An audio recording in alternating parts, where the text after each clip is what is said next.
السلام عليكم ورحمة الله وبركاته.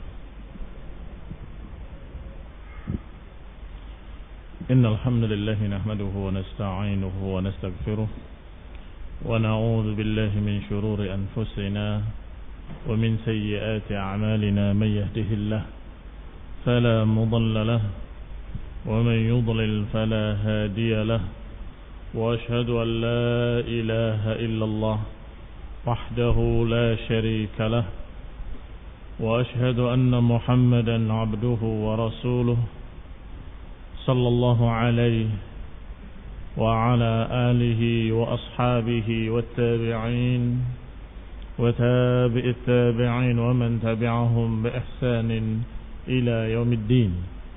يا أيها الذين آمنوا اتقوا الله حق تقاته ولا تموتن إلا وأنتم مسلمون. يا أيها الناس اتقوا ربكم الذي خلقكم من نفس واحدة وخلق منها زوجها وبث منهما رجالا كثيرا ونساء، واتقوا الله الذي تساءلون به والأرحام إن الله كان عليكم رقيبا. يا أيها الذين آمنوا اتقوا الله وقولوا قولا سديدا يصلح لكم أعمالكم ويغفر لكم ذنوبكم، ومن يطع الله ورسوله فقد فاز فوزا عظيما. أما بعد، فإن خير الحديث كتاب الله، وخير الهدي هدي محمد صلى الله عليه وعلى آله وسلم، وشر الأمور محدثاتها، فإن كل محدثة بدعة وكل بدعة ضلالة وكل ضلالة في النار. Ikhwani fi din, a'azakumullah, kaum muslimin yang saya hormati. Kemarin kita bahas ayat Allah Subhanahu wa taala, wa minan nasi man yaqulu amanna billahi wa bil yawmil akhir wa hum la yu'minun yukhadi'una Allah wal ladzina amanu wa ma yakhda'una illa anfusahum. Di antara manusia ada orang-orang yang berkata, kami beriman kepada Allah dan kami beriman kepada hari akhir. Wa ma hum bimu'minin, padahal mereka bukan orang-orang beriman. Mereka ingin menipu Allah dan ingin menipu kaum mukminin, padahal mereka tidak menipu kecuali diri mereka sendiri. Alhamdulillah, sudah dijelaskan bahwasanya itu berita dari Allah Subhanahu wa taala bahwa di tengah orang-orang beriman ada para munafikin. Saya ingatkan faedah-faedah yang lalu bahwa di tengah-tengah orang beriman ada orang-orang yang sesungguhnya tidak beriman tetapi mengaku beriman, berbaris bersama orang-orang mukminin, wa ma hum bimu'minin, dan mengucapkan dengan kalimat yang sama, amanna, kami beriman, kami beriman. Tetapi alhamdulillah, dengan ayat ini Allah memberitahu bahwa di tengah-tengah orang-orang Islam, orang-orang yang beriman, ada para munafikin. Dan juga Allah tidak biarkan mereka dalam keadaan samar. Allah berikan ciri-cirinya, pembeda-pembedanya. Sebagaimana disebutkan dalam ayat, "Ma kana Allah liyadhara al-mu'minin ala ma antum alaih hatta yamizal khabitha min at-tayyib." Allah enggak akan biarkan kalian dalam keadaan seperti kalian ini, tetapi Allah pasti akan bedakan, hatta yamiz, membedakan al-khabitha min at-tayyib, akan dibedakan yang khabith, yang jelek dari yang tayyib. Maka Allah liyadhar al-mu'minina ala ma antum alaih. Allah enggak akan biarkan kalian orang beriman seperti apa adanya sekarang, enggak. Sampai Allah bedakan mana yang mukmin, mana yang munafik, mana yang khabith, mana yang tayyib. Dan ini barakallahu fikum rahmat Allah Subhanahu wa taala. Dengan apa pembedaannya? Dengan apa Allah Subhanahu wa taala membedakan al-khabitha min at-tayyib? dengan ujian demi ujian, dengan fitnah demi fitnah. Sebagaimana dikatakan alif lam mim, ahasiban nasu an yutraku an yaqulu amanna wa hum la yuftanun. Alif lam mim, apakah manusia mengira bahwa mereka akan dibiarkan mengatakan kami beriman, wa hum la yuftanun, dalam keadaan mereka belum diuji atau tidak diuji. Maknanya adalah siapa yang menyatakan amanna pasti yuftanun. Dan kalau sudah yuftanun yumayyaz. Kalau sudah yuftanun yumayyaz al-khabitha min al-tayyib, akan terbedakan antara yang khabith dengan yang tayyib. Akan terbedakan yang jujur dengan yang dusta. Akan terbedakan mukminun yang benar-benar mukmin dengan orang-orang munafiqin. Sehingga Allah katakan dalam ayat berikutnya, walaqad fatanna alladziina min qablihim fala ya'lamanna Allahu alladziina shadaqu wa la ya'lamanna al-kadzibin. Dan sungguh kami telah uji, kata Allah, orang-orang yang sebelum mereka, dan kami pasti tahu, kata Allah, siapa yang jujur, sadaku, dan siapa yang kadzibin. Sehingga barakallahu fikum, para munafikin sepanjang masa terlihat dengan ciri-cirinya. Dan Allah katakan dalam ayat lain, dalam surat Muhammad sallallahu alaihi wasallam, "Lau nasya'u la arainakahum fala 'araftahum bisimahum." Dan kalau kami kehendaki, la arainakahum, kami akan tunjukkan kepadamu mereka, para munafikin. Kami akan tunjukkan. Fala 'araftahum bisimahum, dan engkau pasti tahu dengan ciri-ciri mereka, simahum, dengan ciri-ciri mereka. Maka ikhwan fillah azakumullah, dengan ujian demi ujian yumayyaz, terpisah antara siapa yang sadaku dan siapa yang kadzibin. Dengan ujian demi ujian terpisah, mana yang khabith, mana yang thayyib. Dan ini rahmat Allah Subhanahu wa taala. La arainakahum, kami akan tunjukkan kepada kamu bisimahum, dengan ciri-cirinya. Sehingga barakallahu fikum, ini apa yang tertinggal kemarin dari faedah, bahwa orang-orang munafikin pasti akan dibongkar oleh Allah, pasti akan dibuka tanda-tandanya, ciri-cirinya, dengan kejadian demi kejadian, dengan ujian demi ujian. Kemudian Allah Subhanahu wa taala menyatakan dalam ayat berikutnya atau dalam ayat yang setelahnya, yukhadi'un Allah, menipu Allah, dan ini ciri-ciri munafikin. Maka mereka kadang-kadang disebut dengan mukhadi', penipu. Disebut dengan penipu, mukhadi'. Allah sebutkan dalam beberapa ayat.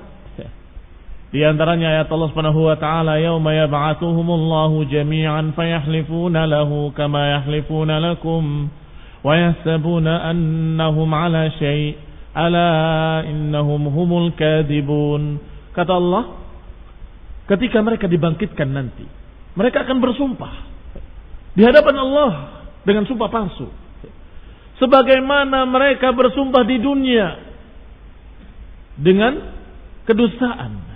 Yahsabuna annahum 'ala syai', mereka mengira bahwa mereka bisa untuk menipu Allah Subhanahu wa taala. Ala innahum humul kadzibun, ketahuilah mereka adalah orang-orang pendusta. Dan juga Allah Subhanahu wa taala menceritakan tentang mereka, para munafikin. Innal munafiqin yukhadi'un Allah wa huwa khadi'uhum. Sesungguhnya munafikin menipu Allah, padahal mereka menipu diri mereka sendiri. Dan sekian banyak ayat memberitakan bahwa mereka adalah para penipu, bahkan sampai di akhirat mereka masih berupaya untuk berdusta, masih berupaya untuk berbohong dengan sumpah, wallahi demikian, demi Allah aku demikian. Padahal saat itu kalau ada yang berani berdusta, apalagi bersumpah dengan nama Allah dalam dusta, maka dipermalukan. Dengan apa dipermalukan? Yauma tashhad, ketika mempersaksikan lidah mereka, tangan mereka, wa arjuluhum, dan kaki-kaki mereka. Maka ketika mereka bersumpah dengan nama Allah, demi Allah aku begini, demi Allah, tangannya berbicara, kakinya berbicara. Maka mereka kebingungan, lima syahidtum alaina, kenapa kalian mempersaksikan diriku sendiri? Mereka menjawab, antakan Allah, antakan Allah. Allah yang menjadikan kami bisa bicara. Yang membuat seluruh makhluk yang berbicara bisa berbicara. Maka barakallahu fikum, Allah katakan fi qulubihim maradun, dalam hati mereka ada penyakit.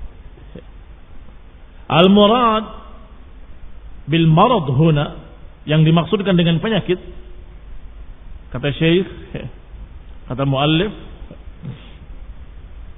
Abdurrahman As-Sa'di rahimahullah, yang dimaksud maradus syak wa syubuhat wa nifaq. Yang dimaksud adalah penyakit syak, penyakit keraguan, penyakit syubuhat, penyakit kebimbangan atau pengkaburan-pengkaburan, penyakit nifaq, penyakit kemunafikan yang ada dalam hati. Dan itu diriwayatkan dari salaf, diriwayatkan diantaranya dari Ibnu Mas'ud radhiyallahu taala anhu, dan Ibnu Mas'ud menyatakan dari unasin min ashabi Rasulillah, dari sekian manusia, dari sahabat-sahabat Rasulullah SAW, mereka semua menyatakan fi qulubihim marad ay syak. Mereka semua berkata yang dimaksud dalam hati mereka ada penyakit adalah penyakit syak. Demikian pula diriwayatkan dari Ibnu Abbas radhiyallahu taala anhuma, wa fi qulubihim marad, kata Ibnu Abbas, asyak, keraguan. Demikian pula diriwayatkan dari Mujahid, dari Ikrimah, dari Al-Hasan Al-Basri, dari Abu Al-Aliyah dan Rabi' ibn Anas dan juga Qatadah. Semuanya menyatakan bahwa fi qulubihim marad, dalam hati mereka ada penyakit, adalah penyakit keraguan, tidak yakin. Amanna billah wal yaumil akhir, kami beriman pada Allah dan yaumil akhir, padahal hati mereka ragu. Hati mereka tidak yakin. Hati mereka ragu. Ini dikatakan penyakit. Adapun diriwayatkan dari Ikrimah dan Tawus menyatakan fi qulubihim marad ay maradur riya. Marad ar-riya. Ar-riya ingin dilihat oleh manusia, ingin dipuji oleh manusia, dan itu sifat yang khas pada munafikin. Sifat yang khas pada munafikin adalah ingin dilihat. Yura'unan nas. Sebagaimana disebutkan tentang salatnya mereka, idza qamu ila shalah qamu kusala yura'unan nas. Kalau mereka bangkit untuk salat, mereka bangkit dengan malas. Yura'unan nas, mereka ingin dilihat oleh manusia. Adapun yang lain diriwayatkan dari Ibnu Abbas juga, dalam riwayat lainnya beliau menyatakan bahwa marad yang dimaksud dalam ayat ini adalah maradun nifaq, penyakit nifaq. Persis seperti apa yang dikatakan oleh beliau, oleh al-mufassir, al-muallif dalam kitab kita Taisirul Aziz Al-Hamid, Taisirul Karim Ar-Rahman, yaitu Syekh Abdurrahman As-Sa'di rahimahullah, bahwasanya yang dimaksud marad adalah syak wa syubuhat wa nifaq. Lianna al-qalba ya'rudu lahu maradan, karena yang namanya hati selalu dihadapi atau selalu diuji atau difitnah dengan dua penyakit. Yukhrujanihi an sihhatihi wa i'tidalihi, yang mengeluarkan hati tadi dari kesehatannya kepada sakit, menyeret dari keutuhannya kepada kerusakan. Apa dua penyakit ini yang selalu mengganggu, yang selalu menghadang di hadapan hati-hati seluruh orang yang menyatakan kami beriman, kami beriman? Yang pertama maradus syubhat, yang kedua maradus syahawat. Adapun maradus syubhat al-batilah, penyakit-penyakit syubhat yang batilah. Syubhat, kekaburan-kekaburan. Dan dengan kekaburan-kekaburan hati menjadi syak, sehingga enggak bertentangan dengan apa ditafsirkan dari salaf bahwa makna penyakit adalah syak. Karena yang namanya hati selalu digoda, selalu ditentang, dihadang oleh dua penyakit. Penyakit pertama marad asyubuhat, penyakit-penyakit syubhat, yang kalau masuk ke dalam hati membuat hati jadi ragu. Yang tadinya dia melihat hak adalah hak, setelah masuk syubhat dia tidak bisa melihat kebenaran. Ini benar atau tidak benar, ini hak apa batil, jadi kabur. Yang tadinya dia melihat itu hak, terlihat kayak batil. Yang tadinya dia yakin itu batil, tiba-tiba berubah seakan-akan benar. Ini barakallahu fikum karena syubhat. Makanya para ulama sangat berhati-hati dari penyakit syubhat. Penebarnya yang menyebarkan syubhat adalah ahlul dalal, ahlul bid'ah. Qala, yang kedua kata Syekh As-Sa'di rahimahullah, adalah maradus syahawat al-mardiyah, penyakit syahwat yang merusak. Penyakit syahwat adalah tarikan-tarikan syahwat. Walaupun yakin ini benar. Dan yakin ini batil. Dia tahu dalil-dalilnya. Dia mengerti ayat-ayatnya, mengerti hadis-hadisnya, ini hak, ini batil. Tetapi karena ada tarikan syahwat, ini memang hak. Tapi kalau saya ikuti, rugi saya. Saya akan diusir saya. Saya akan begini, saya akan begitu. Akan sengsara. Ini memang batil, tapi kalau enggak saya kerjakan kebatilan ini, saya enggak dapat untung. Maka dia tetap kerjakan yang batil. Dan dia tinggalkan kebenaran. Yang dia tahu, kalau ini hak, ini batil. Tapi yang hak ditinggalkan, yang batil dikerjakan, karena tarikan-tarikan syahwat. Lihat barakallahu fikum. Yang tadi, terkaburkan antara hak dengan batil, dengan syubhat-syubhat. Dengan pengkaburan-pengkaburan dari ahli bid'ah, ahlul ahwa. Sedangkan yang kedua, dia masih melihat jelas, dia masih mengerti dengan jelas ini hak ini batil, tetapi kalah dengan tarikan-tarikan syahwat. Maka kata Syekh rahimahullah,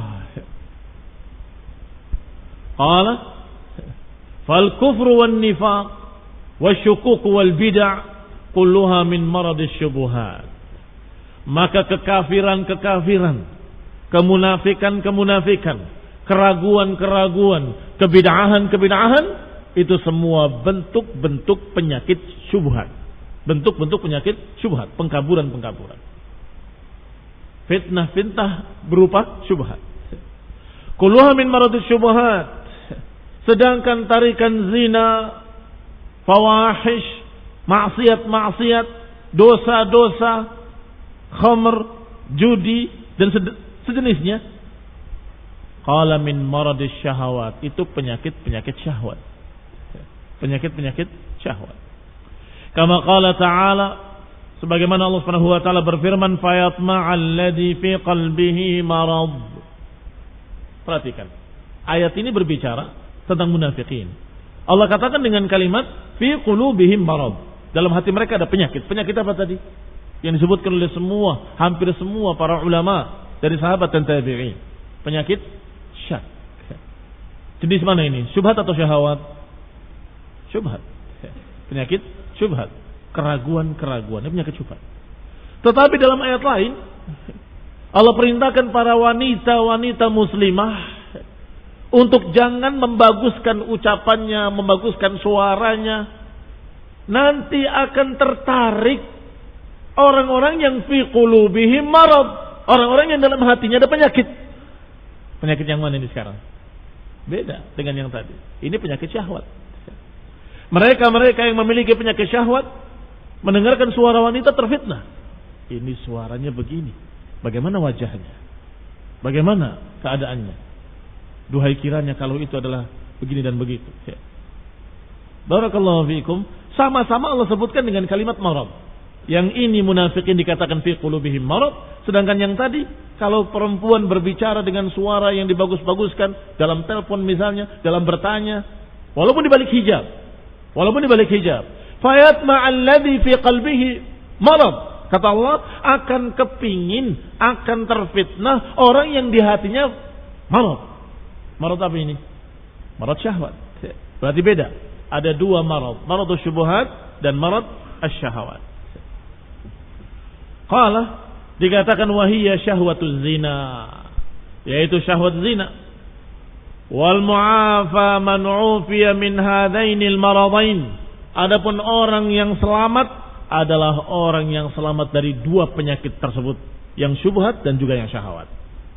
Fa hasala lahul yaqin wal iman, maka didapatkan dalam hatinya keyakinan dan keimanan, dan juga mendapatkan as-sabr an kulli ma'siyah,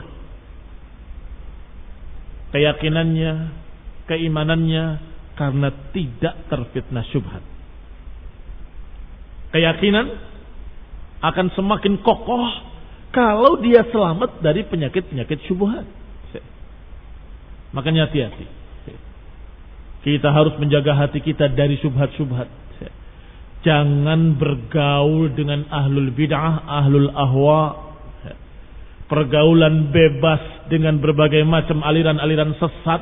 Ini akan membawa penyimpangan-penyimpangan dan akan membawa penyakit-penyakit dalam hati, yaitu penyakit syubhat. Adapun jika selamat dari penyakit-penyakit syubhat, maka iman akan kokoh, keyakinan akan kokoh. Sedangkan yang kedua, hati akan mendapatkan sabar yang kokoh, kuat. Kapan? Kalau selamat dari penyakit-penyakit syahwat. Kalau selamat dari penyakit-penyakit syahwat, maka enggak ada tarikan-tarikan ke arah dosa dan kemaksiatan. Farafala fi aswabil afiyah, maka dia akan terlindungi dalam pakaian kesehatan, keselamatan. Barakallahu fikum. Adapun mereka para munafikin, Allah katakan fi qulubihim maradun fazadahumullahu marada. Dalam hati mereka ada penyakit dan Allah tambah atas mereka penyakitnya. Allah tambah bagi mereka penyakitnya.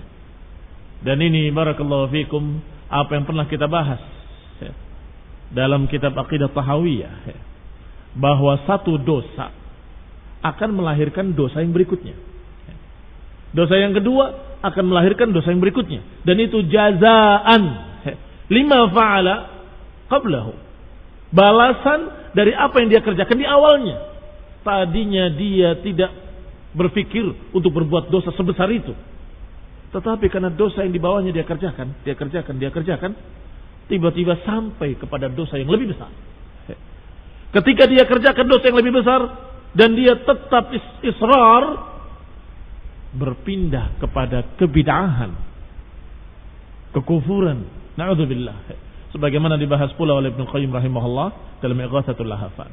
Maka dikatakan oleh Syekh Sa'di dalam tafsir kita ini, qala rahimahullah, bayan li hikmatihi ta'ala fi taqdiril ma'asi. Allah jelaskan hikmah apa yang Allah takdirkan dari kemaksiatan-kemaksiatan 'alal 'asi. Allah takdirkan kemaksiatan-kemaksiatan atas orang yang bermaksiat. Wa annahu bisababi dzunubihim musabiqah, yang ternyata dosa-dosa tersebut yang Allah takdirkan karena dosa mereka yang sebelumnya. Karena orang yang belajar mencari ilmu, mengkaji ilmu, mempelajari ilmu, membaca Al-Quran dan sibuk dengan sunnah demi sunnah, terjaga dari maksiat. Terjaga dari maksiat. Datang ke majelis ilmu, duduk di majelis ilmu, insya Allah dia selamat. Kenapa selamat? Sudah di tempat yang baik bersama orang-orang baik. Sudah di tempat yang saleh bersama orang-orang yang saleh. Insya Allah selamat. Dia berbuat perkara penyimpangan kecil saja akan ditegur. Ya akhi, tidak boleh begitu. Iya kan? Bagaimana ketika berbuat sesuatu yang jelek di majlis para tulabul ilm? Malu dia. Dan itu malu yang syar'i. Malu yang syar'i. Selamat. Tetapi kalau dia mulai enggan untuk hadir di majlis ilm, menjauh dari orang-orang salihin, bahkan bergaul dengan orang-orang yang awam, maka mulai bergampang-gampang dengan pelanggaran. Pertama, pelanggaran hanya ikut-ikutan. Saya nggak berbuat, saya cuma duduk. Pelanggaran bukan itu. Duduk bersama orang yang bermaksiat. Itu sudah pelanggaran sesungguhnya. Tapi dia nggak merasa kalau itu dosa, nggak merasa kalau itu kemaksiatan. Padahal dia duduk bersama orang bermaksiat. Mulai.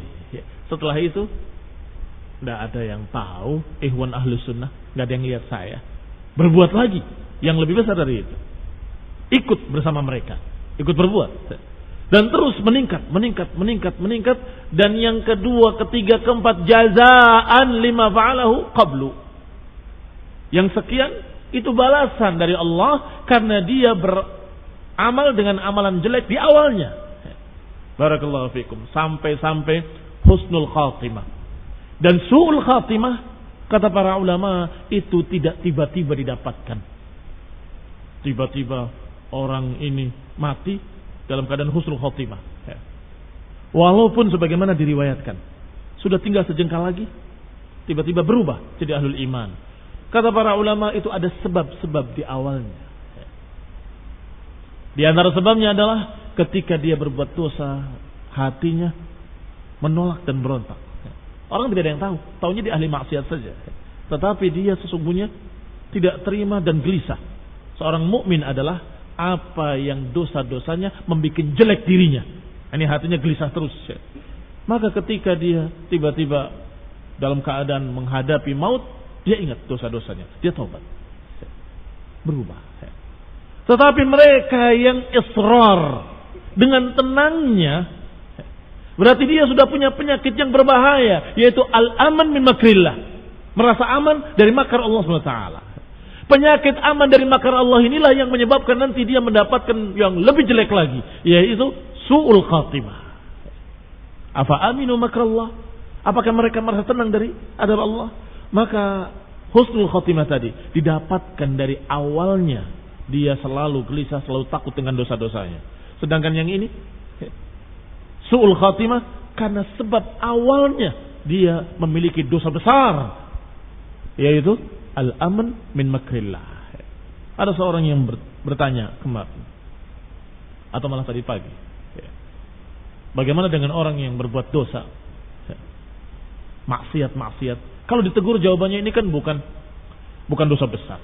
Ini kan bukan syirik, bukan bid'ah. Seakan-akan nggak apa-apa.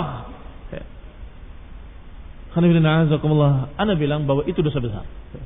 Walaupun yang dikerjakannya zatnya dosa kecil, tetapi dosa besarnya adalah al-aman, merasa aman dari azab Allah. Itu sudah dosa besar. Dosa besar itu adalah kesyirikan, merasa aman dari azab Allah, dan putus asa dari rahmat Allah. Sehingga barakallahu fikum, bukan perbuatannya dosa kecil, tetapi ketika dia menyatakan tidak apa-apa, ini kan bukan dosa besar, ini kan bukan maksiat, bukan syirik, ini bukan bid'ah, ini hanya kemaksiatan biasa. Terus kalau kemaksiatan biasa berarti nggak apa-apa. Ini yang barakallahu fikum sangat berbahaya pada hati seseorang. Dikatakan oleh Syekh Sa'di rahimahullah, hadza hikmah fi taqdiril ma'asi 'ala al-'asi. Ini hikmah kenapa Allah takdirkan kemaksiatan pada seseorang ahli maksiat, annahu bisababi dzunubihi musabiqah. Itu karena dosa-dosa mereka yang lalu, maka ditakdirkan dosa yang lebih besar. Yabtalihim bil ma'asi lahiqah. Allah beri bencana dia dengan kemaksiatan yang berikutnya, al-mujibah li'uqubatiha, yang mengharuskan dia diazab. Sebagaimana Allah SWT menyatakan, wa nuqallibu af'idatahum wa absarahum kama lam yu'minu bihi awwala marrah. Dan kami bolak-balikan hati mereka dan mata-mata mereka, karena mereka tadinya enggak mau beriman di awal pertama kalinya. Maka diadabnya Allah dengan sekian adab karena mereka awalnya tidak mau beriman. Atau ayat yang semirip dengan itu, falamma zaghu azaghallahu qulubahum. Ketika mereka menyimpang, Allah simpangkan hati mereka. Ketika mereka menyimpang, Allah simpangkan. Artinya ketika mereka berbuat satu penyimpangan, dua penyimpangan, maka Allah sesatkan sekalian lebih jauh dari itu. Akibat perbuatan pertamanya, awwal marrah. Atau sebagaimana yang Allah katakan, wa ammal ladina fi qulubihim maradun fazadathum rijsan ila rijsihim. Adapun yang di hatinya ada penyakit, maka kami tambahkan kejelekannya di atas kejelekannya. Kami tambahkan rijis di atas rijis. Fa uqubatul ma'siyah, maka balasan maksiat adalah kemaksiatan setelahnya. Lihat ucapan beliau. Fa uqubatul ma'siyah, al-ma'siyatu ba'daha. Balasan kemaksiatan adalah kemaksiatan yang berikutnya. Semakin mudah bermaksiat, semakin terjerumus, semakin jauh. Kama anna man tawabil hasanah al-hasanah ba'daha. Sebagaimana kebaikan, balasannya adalah kebaikan setelahnya. Dia mengerjakan kebaikan yang ini, dimudahkan untuk mengerjakan kebaikan yang itu. Mengerjakan kebaikan yang kedua, dimudahkan untuk mengerjakan kebaikan yang ketiga. Dan seterusnya dan seterusnya. Allah berikan kemudahan demi kemudahan. Wa yazidullahu alladhina ihtadaw huda. Kami tambah orang yang mengikuti petunjuk, kami tambah hidayahnya. Kami tambah petunjuknya. Demikian ikhwan fillah azakumullah, kaum muslimin yang saya hormati, bahwa keadaan manusia, bahwa mereka yang berbuat dosa-dosa ternyata di antara bentuk balasannya adalah Allah timpakan dengan dosa yang berikutnya yang lebih besar. Sebagaimana kebaikan-kebaikan. Fa ammal ladzina amanu fazadathum imanan wa hum yastabshirun. Adapun orang-orang yang beriman, kami tambah keimanannya, kata Allah. Wa hum yastabshirun, dan mereka merasa gembira. Tadinya dia merasa ini sebagai beban. Awalnya imannya masih lemah, merasanya ini beban. Tetapi dia sabar. Ternyata merasakan nikmat. Apa yang berubah? Apa yang berubah? Amalan-amalannya sama, yaitu saja. Salat, puasa, zikrullah, ngaji, belajar, ta'lim. Tapi kemarin, ketika waktu lalu, awal memulai merasa kalau itu adalah beban berat. Ternyata setelah sekian lama dia merasakan nikmat. Bahkan ketika libur lagi sedih. Kok sepi rasanya? Kenapa kok kosong terus nggak ada kajian? Barakallahu fikum. Kenapa? Kok berubah? Imannya bertambah. Dari mana? Dari Allah Subhanahu wa taala. Fazadathum imanan. Kami tambah keimanannya sehingga yang tadinya terasa beban semakin lama justru semakin nikmat. Dan kalau sudah merasakan ibadah itu nikmat, maka ini masya Allah dia akan semakin semangat untuk beribadah. Barakallahu fikum.